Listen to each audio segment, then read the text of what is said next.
चला आता आशीर्वाद देतात भंतेजी.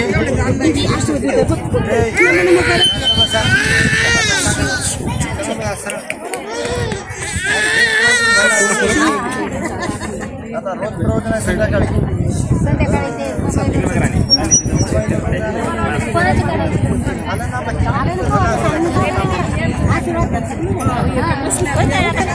चला आता उठा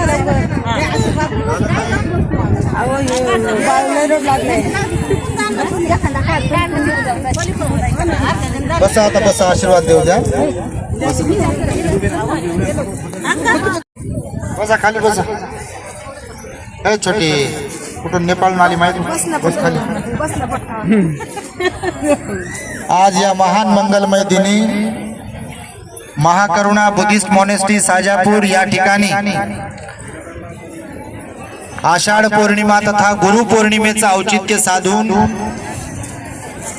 या विशेष कार्यक्रमाचं आयोजन करण्यात आलेलं होतं. सकाळपासून विविध उपक्रम आपण इथे अनुभवत आहात. आजच्या दिवशी 2500 वर्षांपूर्वी भगवान बुद्धांनी पहिला उपदेश केलेला आहे.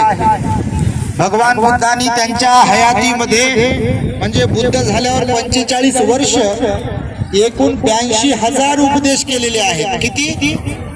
किती 82,000 प्रवचन दिलेले आहेत, उपदेश दिलेले आहेत.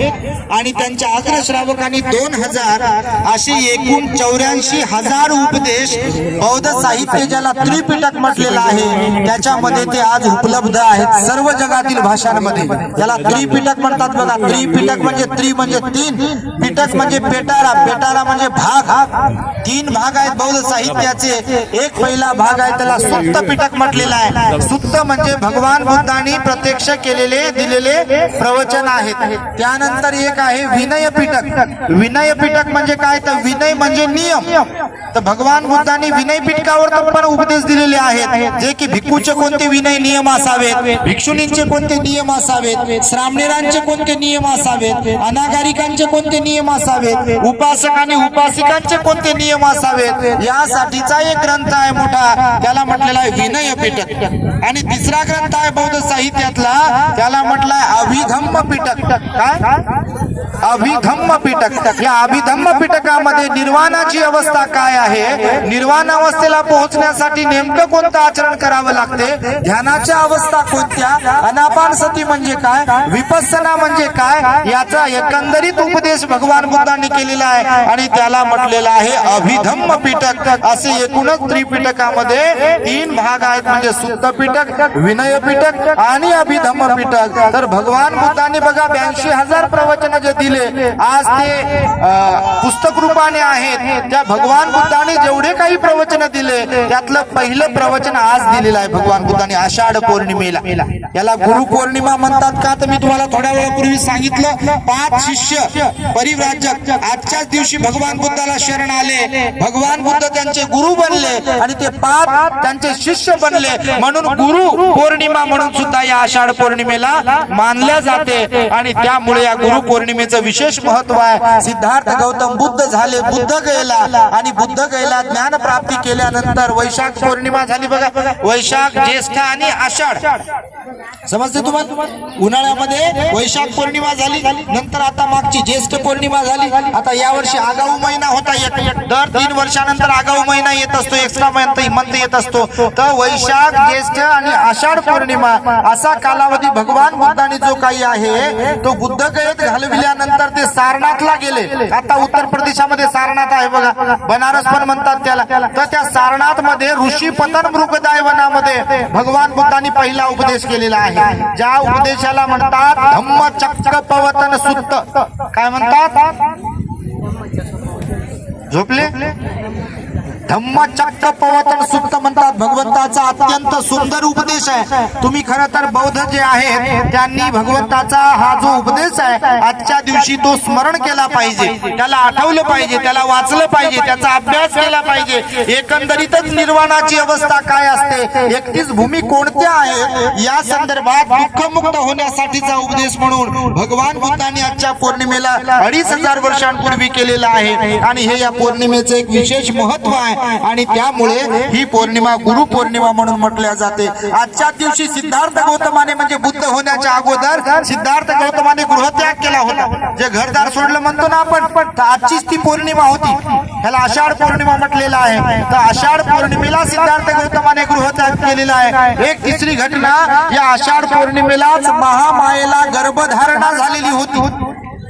बोधिसत्वाने आजच्याच पौर्णिमेला महामायेच्या उदरामध्ये प्रवेश केला होता आणि मग गर्भधारणा दिवस म्हणून आजच्या पौर्णिमेला संबोधल्या जाते. आणि त्यानंतर विशेष म्हणजे मी आता थोड्या वेळापूर्वी पण सांगितलं, हे जे भिक्षू तुम्हाला दिसतात, भिक्षू तुम्हाला जे दिसतात जगभरामध्ये, त्या भिक्षू संघाची स्थापना देखील आजच्याच पौर्णिमेला भगवान बुद्धाने सारनाथ येथे केली, यही भिक्खवे म्हणून. आणि त्यामुळे या पौर्णिमेला विशेष असं महत्व आहे. ही पौर्णिमा आपण प्रत्येकाने धम्माचं आचरण करून साजरी केली पाहिजे. महिन्यातली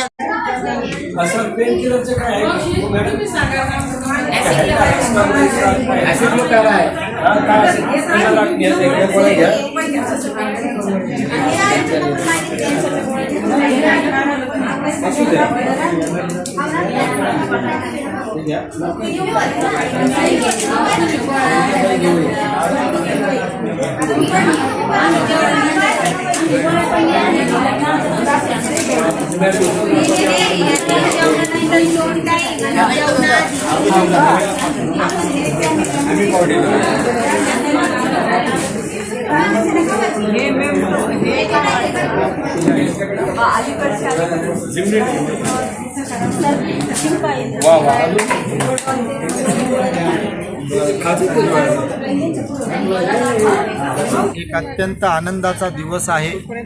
बौद्ध संस्कृतीमध्ये जेवढं बुद्ध पौर्णिमेला महत्त्व आहे तेवढंच महत्त्व आषाढ पौर्णिमेला आहे. कारण ही आषाढ पौर्णिमा जी आहे ही वेगवेगळ्या अर्थाने अत्यंत महत्त्वाचा संदेश देणारी आहे.